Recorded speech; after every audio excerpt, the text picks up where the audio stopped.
ए सुमित आई बो ए हमार बॉयफ्रेंड बन बा ए आजा आजा सुमित को जरा ऊपर फेंकिए तो ऊपर फेंकिए तो सुमित को वाह सुमित सुमित आ गए तो समझ जाएंगे आज वाह जी जी आपके जीवन में पातर मर्द चाहिए कि मोट मर्द चाहिए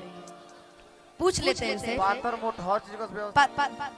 ए भाई एक मिनट ई कौन पातर होला हो एकर मतलब तो कुछ और कहल जाला का जी एकर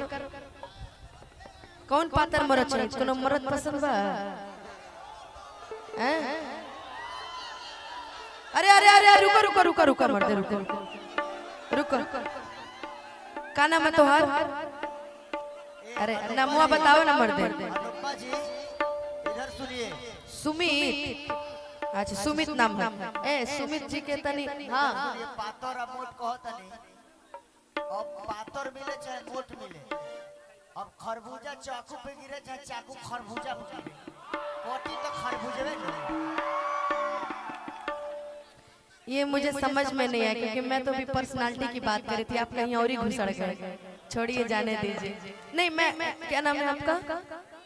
ए सुमित आई बो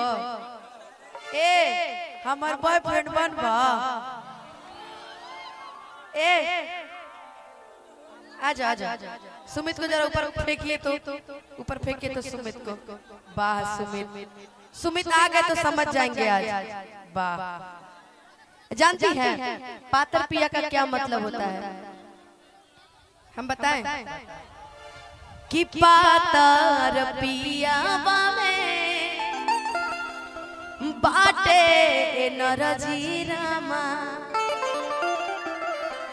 धरे त छोड़े नहीं करी के तनवर जी रामा क्योंकि पातर जो पियावा होते हैं ना अक्सर आर्मी की तैयारी करते हैं आपको दिख जाएंगे तो आर्मी की तैयारी वाले वैसे भी बहुत मजबूत होते हैं अब देखिए ये मूछ वाले चाचा है ना सबसे ज्यादा एनर्जी इन्हीं में होगा क्या चाचा जी वाह क्या समझती हो तुम हैं लंकेशनी क्या समझती हो तुम क्या बात आपकी मूछें बड़ी स्मार्ट लग रही है वाह कितना सुंदर चेहरा है आपका लेकिन आपके लिए कि पातर पिया में आने नरजीरा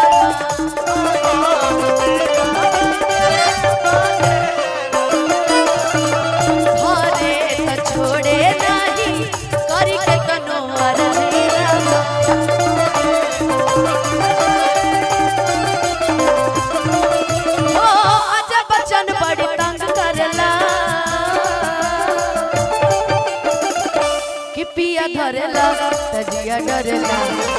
धरेला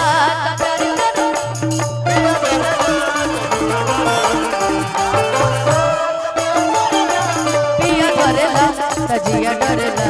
प्यार करेला त प्यार करे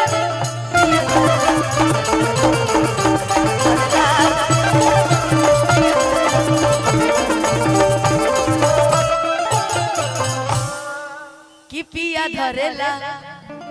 हम जानत रही कितना देर से ठुमका ना लगैनी हो तब मन के ओके खुश ना भइल है तो हमरा एगो चीज याद आ गई है